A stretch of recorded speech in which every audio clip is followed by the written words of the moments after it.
back. It is Monday morning. It's your second dose of Top Rope Nation in the last few days, and we're here to talk about the recent edition of Dark Side of the Ring, focused on the Road Warriors. We kind of want to turn this into a more broad discussion on the careers of the Road Warriors and our own memories of that. So I am joined, just as I was on the Friday show, by Mr. Kyle Ross and our good friend Andrew Zarian of the Mat Men Pro Wrestling Podcast. And guys, we're just going to start off right up from the top here on our initial thoughts on the documentary. Now, this did the second best television rating of any of the Dark Side of the Rings on Vice in the two seasons so far. We've got the Owen Hart episode debuting, I guess, tomorrow, now on Tuesday night. And that one will probably do a lot of viewership as well. But in general, Andrew, you said you just watched it, so it's fresh on your mind. What were your thoughts on this documentary? It's funny. There was a lot of positivity. People really enjoyed it. It was good. It wasn't bad by any means. It was good. There was nothing new that I picked up on it. Obviously, it's not catering towards me or even you. I thought it was a well put together documentary. One thing that really stood out about them is how they never stayed in one place too long. They were really good at knowing when it was their time to move to another territory. And obviously, we all know the issues that Hawk had and with substance abuse and everything else. But it was interesting to see the story being told again in a very condensed version, and they really focused in on how they went from territory to territory. I thought that was an interesting aspect to the documentary. Yeah.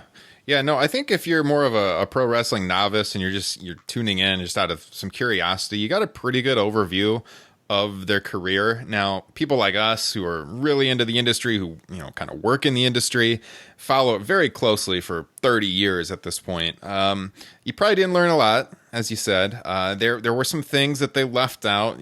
For example, they didn't talk about their return to WCW in '96. I noticed they kind of skipped over some periods in the career.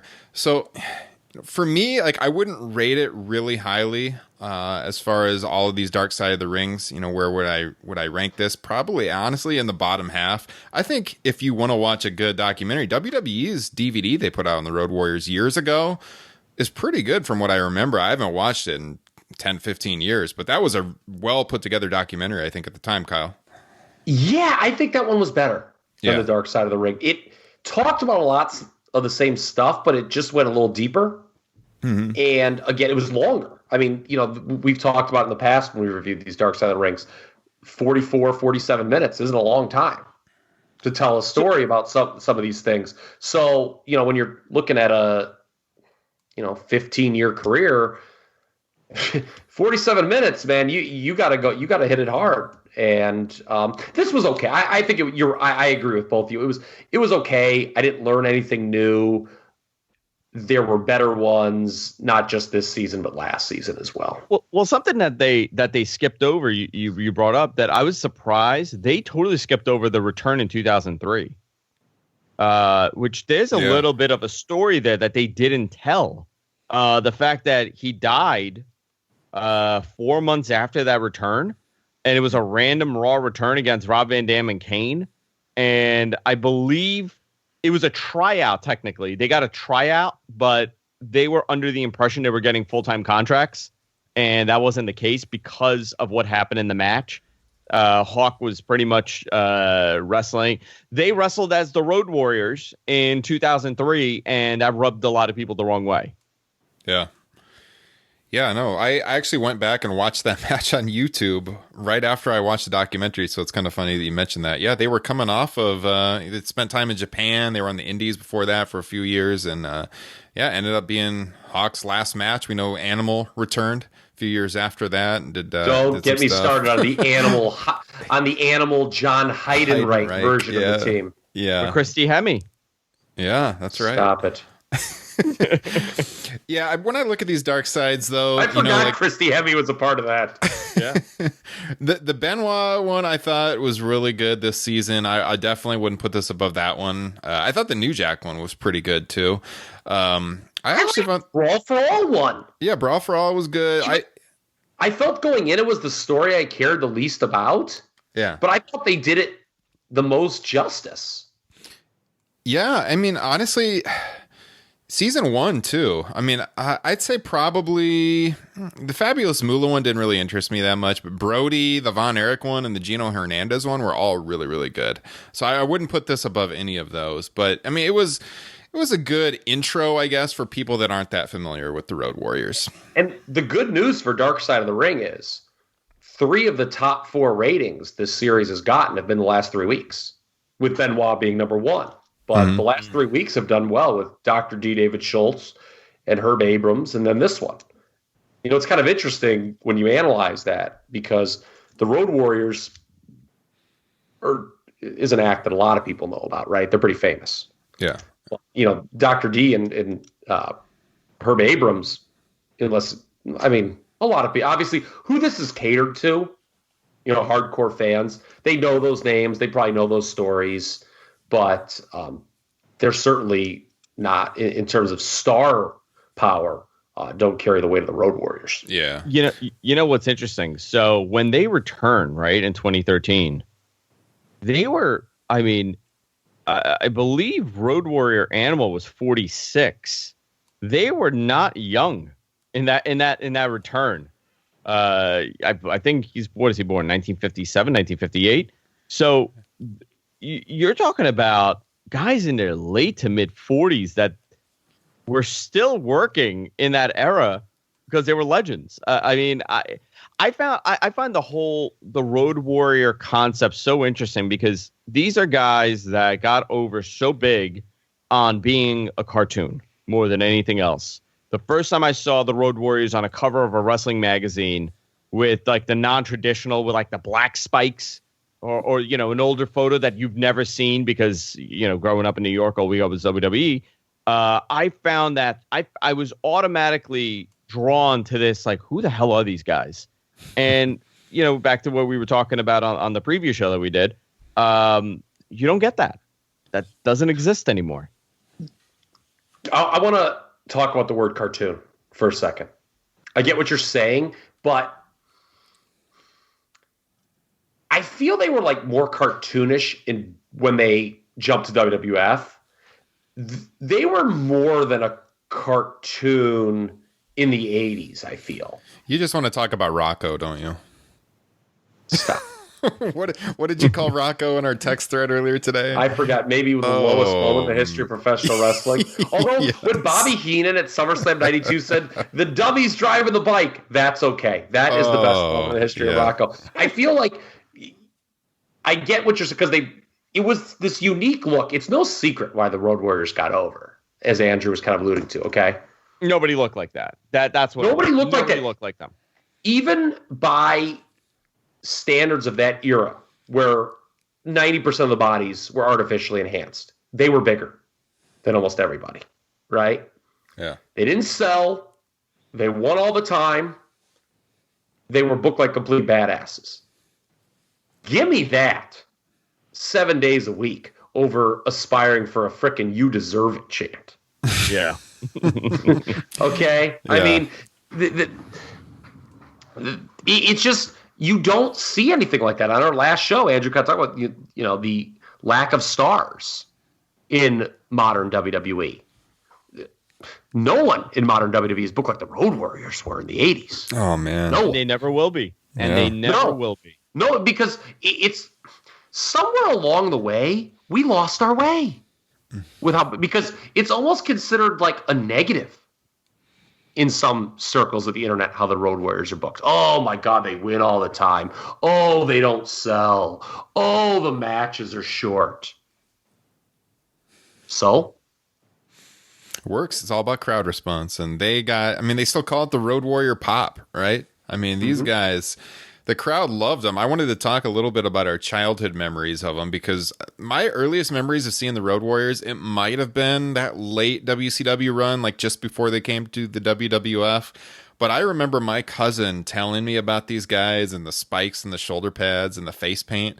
And, you know, I'm like 5-6 years old at the time. I was like terrified of these guys, which is one of the things that made them so cool. You know, to be honest, when you look back, I tweeted this out during Dark Side of the Ring, but like they were the perfect combination of you were in awe of these guys, but like also a little bit scared of them. And Andrew, I could be wrong here. I've been listening to Mat Men for years now. It's one of my favorite wrestling podcasts, and I'm pretty sure. Sorry. I'm so sorry. I love the show, but I'm pretty sure, and not to sound too stalkerish, but weren't you at SummerSlam 91? SummerSlam 91, one of my favorite pay-per-views. I saw the Road Warriors win the title from the Nasty Boys. And that Road Warrior pop is real. They got a bit. Listen, it's years and years ago, right? But they got a bigger pop than the Ultimate Warrior and Hulk Hogan in the main event. Wow. It was a bigger reaction for them. And I remember thinking, because I went with my dad and my uncle, and they were big wrestling fans. And this was my first, major wrestling show that I went to. And I remember thinking, like, okay, the Road Warriors came out, obviously. They won the title, big reaction, big moment. And now Hogan and Warrior are also coming, because I went for, obviously, Hogan and Warrior. They did not get the same reaction as them. And it kind of stood out to me. I was like, that's fascinating. They didn't get the same response as a tag team. Yeah. Kyle, what are your earliest memories of seeing these guys? So, unfortunately, I basically missed their entire apex of the 80s. I didn't start watching WCW regularly until they had left. But I'd heard of them through the aftermags. Yeah. Like Andrew had mentioned earlier. I mean, I was, when they showed up in 1990 at the WWF, I was certainly aware of them. They arrived kind of around the same time as Kerry Von Erich did. And, those were two acts I was very well aware of. And I was like, these are big additions, it seems, for the company. And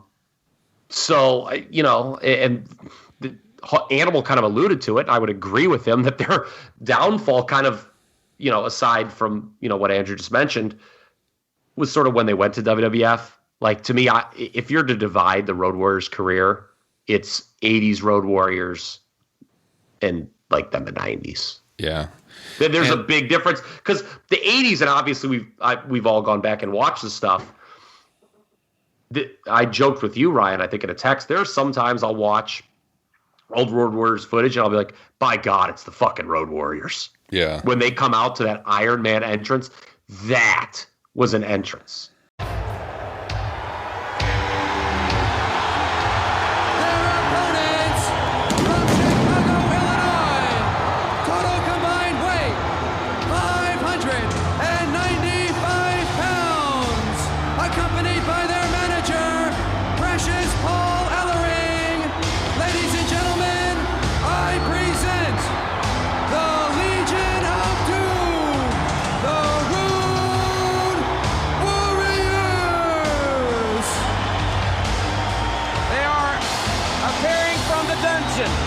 So to speak, here in the Philadelphia Civic Center.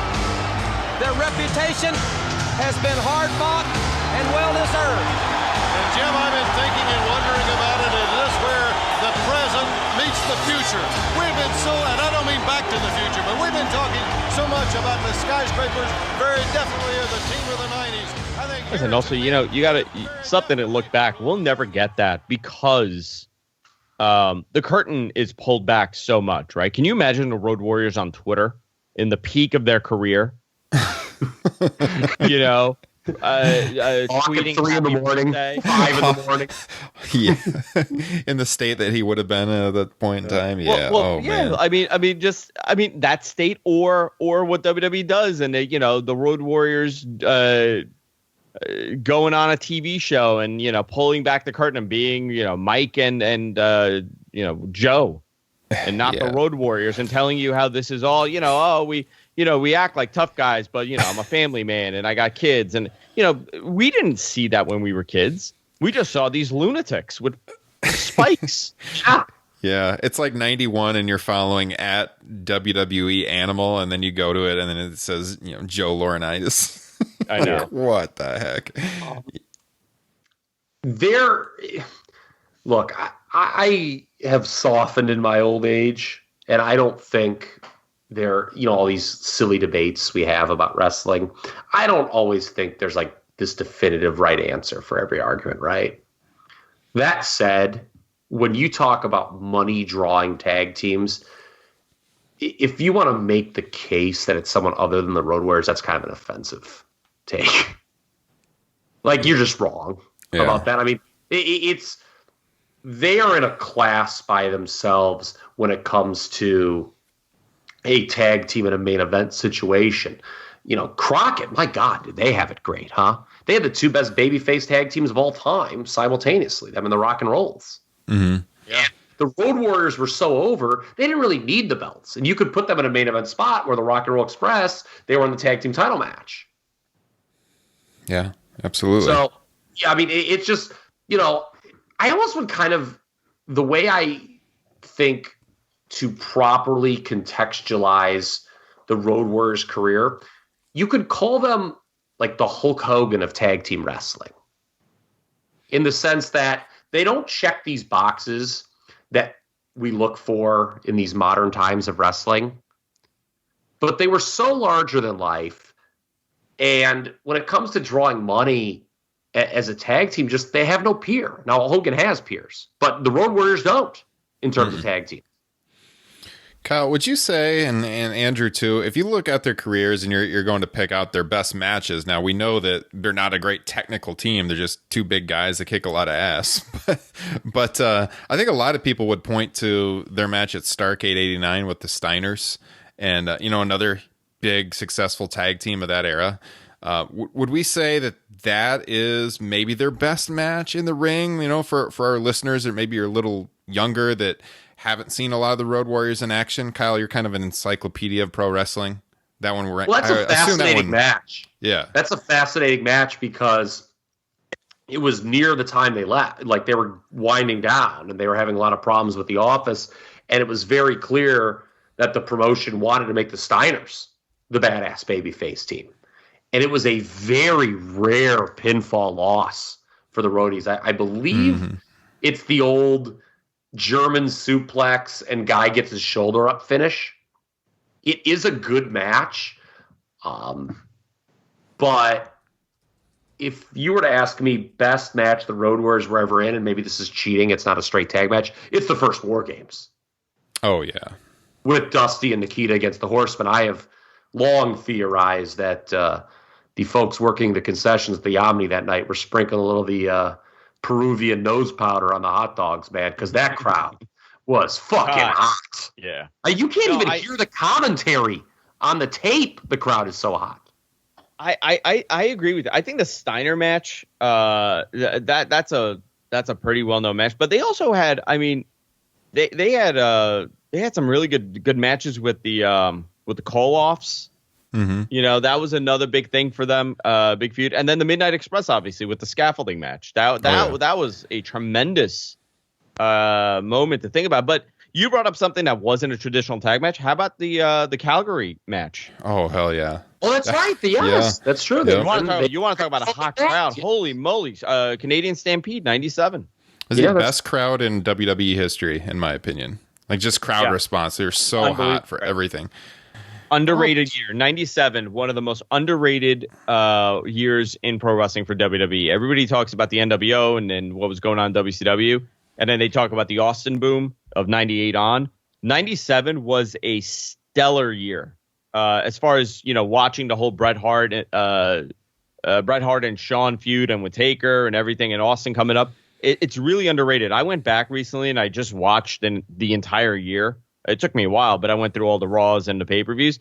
I loved that year. It was great. That is, I've said on the show before, it's my favorite year in wrestling history. I mean, between WWF and WCW, but I preferred WWF at the time, and that's easily my favorite WWF/WWE year of all time. That's when business turned. That USA Canada thing, that was, oh my God, it was so hot. And yeah, the Road Warriors were there for kind of the climax of that with the show in Calgary, the Canadian Stampede. They might have just kind of been happy to be along for the ride, but that's okay. They closed out. They closed out 97. They were a little light on the babyface side, and they happened to be kind of over. But yeah, Sean didn't work the show too, and Sean didn't work the show, and Goldust was on that team. Yeah, Goldust is the one who put this thing together, remember?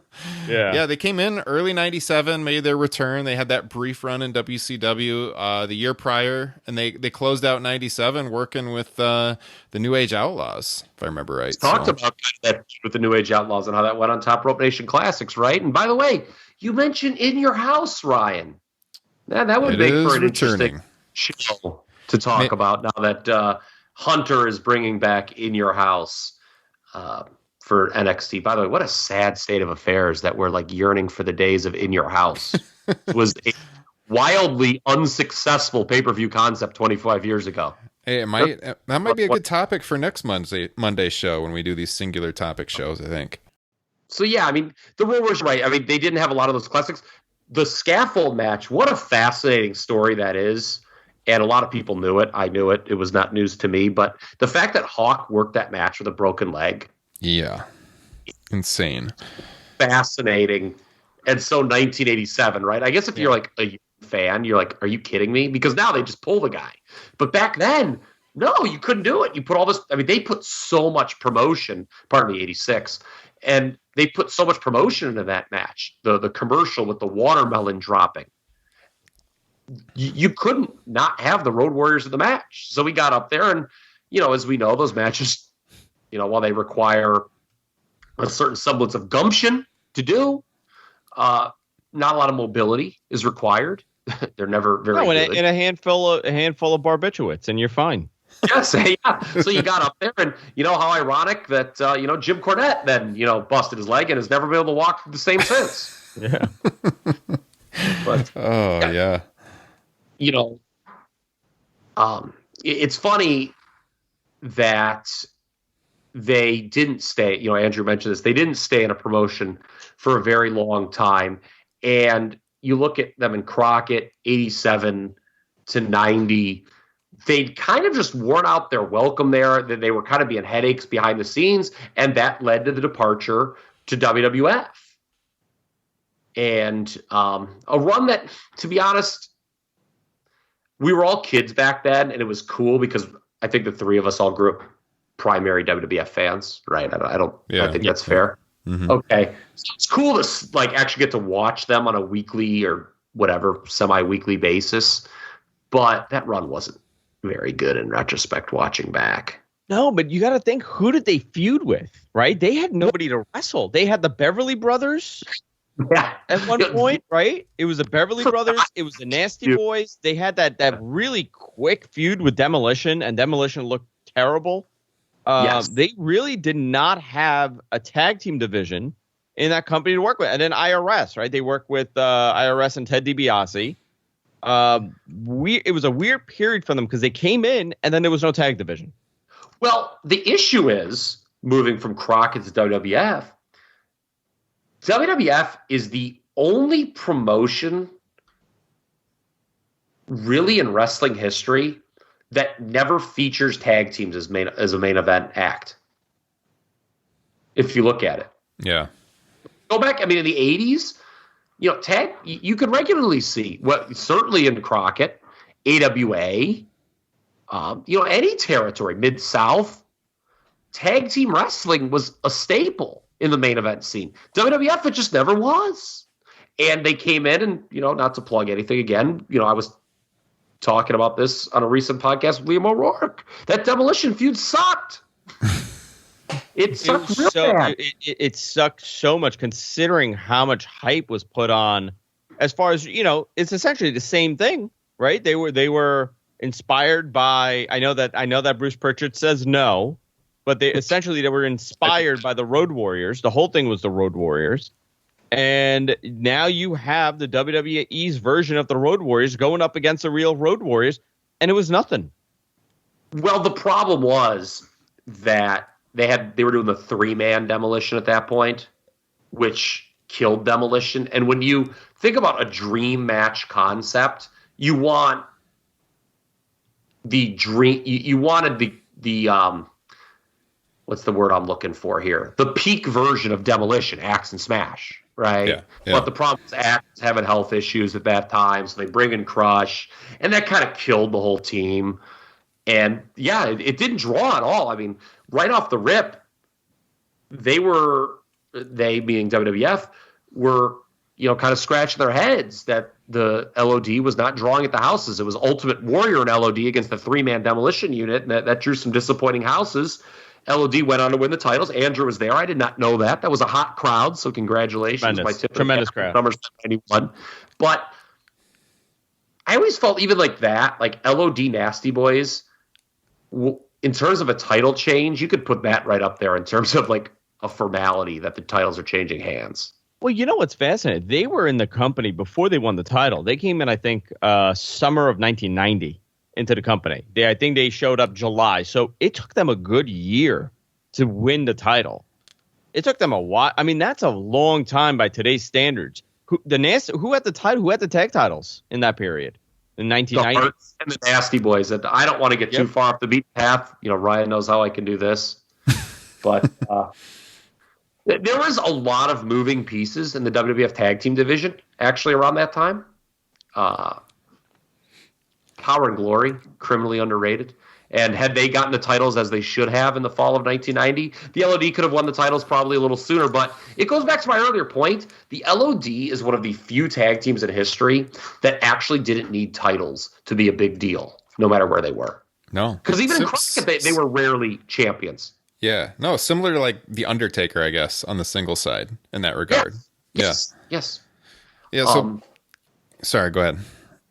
I was going to do a hard right turn there, too. I was just going to say that, outside of the fact that they didn't have a lot of great teams to work with, was just, the deterioration of Hawk and his drug problems as the documentary got into. And last night, Kyle, as myself and you and Justin were texting about this, we got into a bit of a discussion about something in the documentary that would make the biggest JFK conspiracy nuts salivate, because we were talking about SummerSlam 92, right? What they talked about in the documentary. And Animal was pretty vocal about the fact that Hawk was, messed up out of his mind, and he wasn't going to be able to get up for the Doomsday device at the end of that match. And we all went back and watched the match, and it appeared to us that this story was a little bit far-fetched.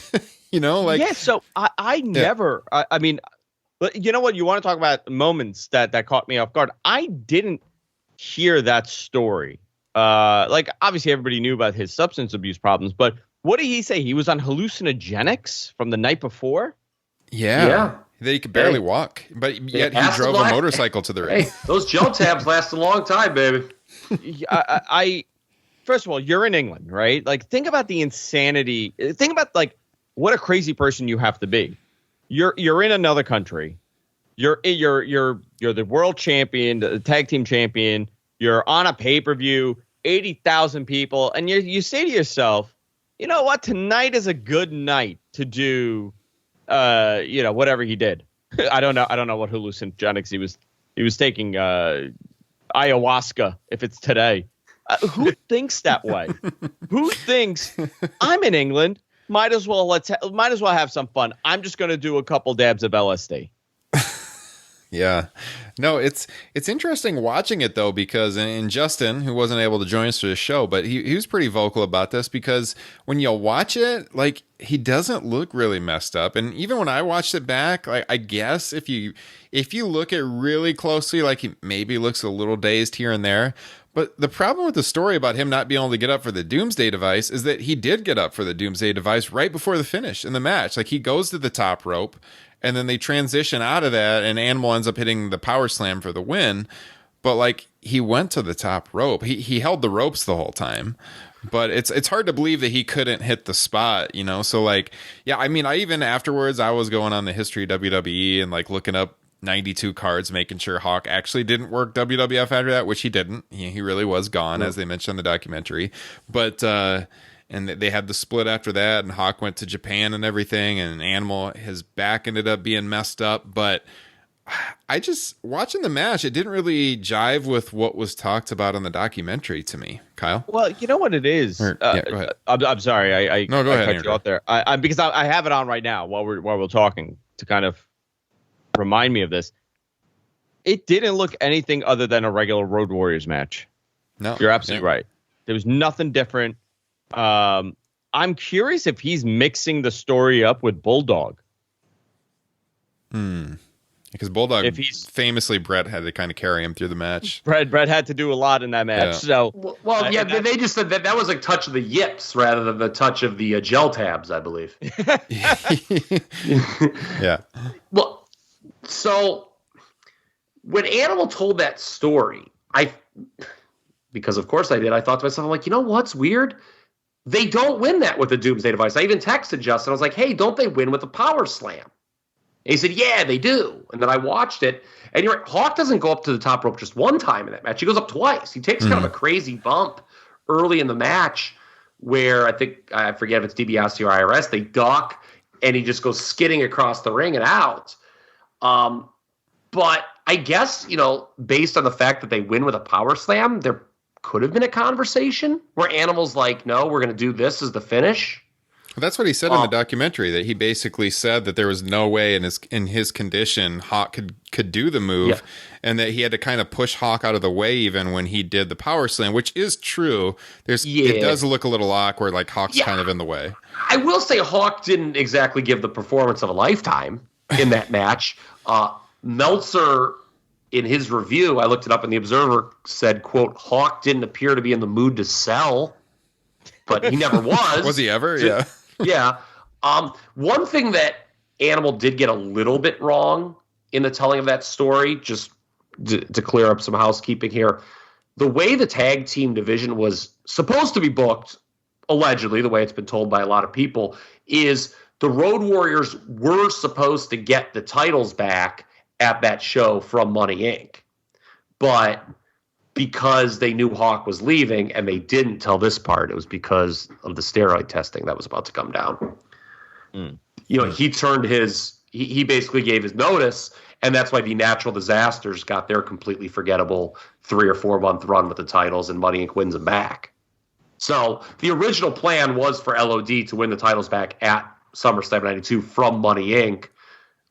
That's why if you go back, if you remember, Money Inc. had beaten him at a house show, and then LOD gets Ellering into the fold. It was all supposed to build to them winning the titles back, but with the steroid testing coming into play in 92, Hawk wanted no part of that. He obviously knew he was going to fail, and WWF moved pieces accordingly. They took the titles off Money Inc. for that show. LOD still goes over, but it was not a title match.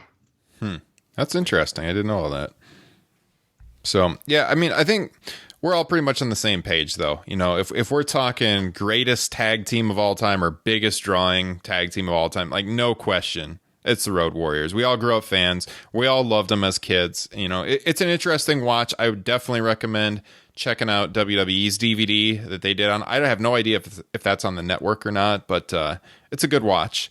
Something we haven't mentioned, just one follow-up. How fascinating is it that many successful pro wrestlers came out of Minneapolis from that time period? Oh my God. Unbelievable. It's insane. The AWA DVD, by the way, too, is a really good watch.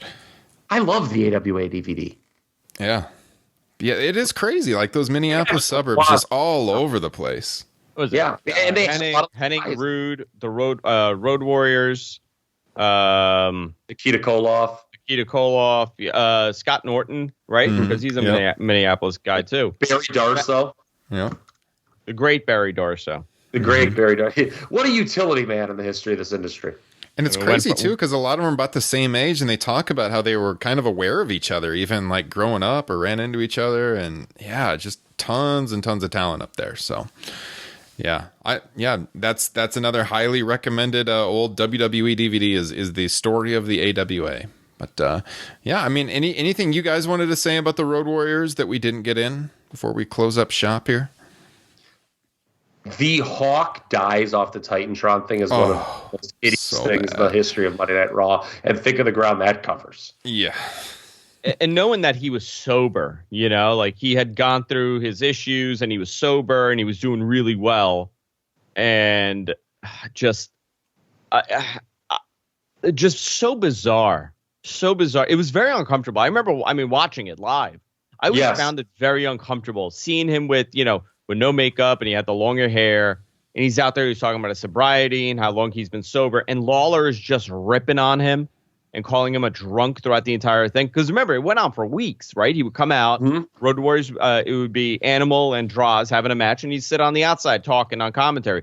And Lawler was just brutal with him. Mm-hmm. And looking back now as an adult, it's even worse. But I was a teenager, and I'm thinking, I'm like, my God, that's really, that's pretty mean, you know? Yeah. It's so weird how they do that, you know, like they did that with Jake too, Scott Hall, and Lawler killed him Lawler too was on involved with commentary. that. Yeah, that is really too bad. It is very mean, as you said. Yeah, yeah. I remember watching that live, you know, just like Andrew did, and I was like, this is shitty. Yeah, you know, yeah, I know. I was probably 15, 16 at the time too, thinking the same thing. It didn't even like get over. Like, what are they? It's not like it was like, oh, people like, oh my God, like they just dropped the angle. Like, here's this guy, he falls off the Titantron, and there was, like, no real follow-up even to Where? Do you guys remember where it was supposed to go? Droz was supposed to, like, turn heel. They kind of touched on it, where they showed the thing where it was, like, they played it where it's, like, he was trying to save him, but he actually pushed him. That's right. But he was manipulating Animal, right? That's what he was doing. Yeah. It was supposed to be like Droz was manipulating Animal, trying to break Hawk and Animal up so he could slide into the Road Warrior spot. Yeah, and he pushed him, but somebody got cooler heads prevailed, and they just nixed the whole angle. Yeah. You know what? Talking about Dark Side of the Ring, I think the Droz story would be fascinating. Oh, yeah. I was there, by the way. I was there the night he broke his neck. No way. Wow. I was front row at SmackDown at the Nassau Coliseum. Him and D'Lo Brown. I don't even know if it was a tape. They weren't. I mean, obviously it was taped, the show, but I don't know if it was supposed to be on TV. It was early on in the show, and he went up, and I was front row. My seats were right behind Jerry Lawler. If you watched that pay-per-view, you could see me throughout that entire pay-per-view. A 15-year-old version of me, and he just went up, and I forgot what the move was. It wasn't a suplex. I can't remember, but it was a power everybody pop. In that building knew he was done. His neck was broken. Shane came running out. Bruce came running out. It was really weird to watch wrestling, for another 2 hours after that. Jesus. Traumatic experience, even at, what were you, probably 16, 17 at the time? It's probably 16, 17, Yeah, wow. That's crazy. Oh, man. Well, anyways, I mean, the Road Warriors, we love to get nostalgic on this show and talk some classic wrestling, and this certainly does it, Like, if I think of a tag team, if I could watch one tag team, they're up there for me. It'd be like them, the Hart Foundation, the Rockers. That's the cream of the crop for me as far as my tag team wrestling favorites go. So, yeah, check it out. Let us know what you think. TopRopeNation@gmail.com. Shoot us a message on Twitter. You can find the show at Top Rope Nation. We're also on Instagram. Andrew, where can the listeners find you? Of course, Matman Podcast, where everywhere podcasts are available. We're on YouTube. We do shows live. We do watch-alongs for the pay-per-views. And gfknetwork.com. Kyle, the listeners, where can they find you? Hell. No, TRP Kyle. At TRP Kyle. Yeah, Andrew, again, thanks for keeping the seat warm for Justin, who will be back at the end of this week for our next episode. Again, I would highly recommend you guys check out Matman. It's a great show. And if you like our show, if you aren't already, subscribe on Apple Podcasts, Spotify, TuneIn, iHeartRadio, wherever podcasts are found. You can find more at topropenation.com. And of course, we are giving away free t-shirts for all new Patreon subscribers over at patreon.com/topropenation. If you sign up by May 31st, we'll send you a free t-shirt in the mail. Check out all the details over at patreon.com/topropenation. And we will check you guys out this Thursday. Have a good week.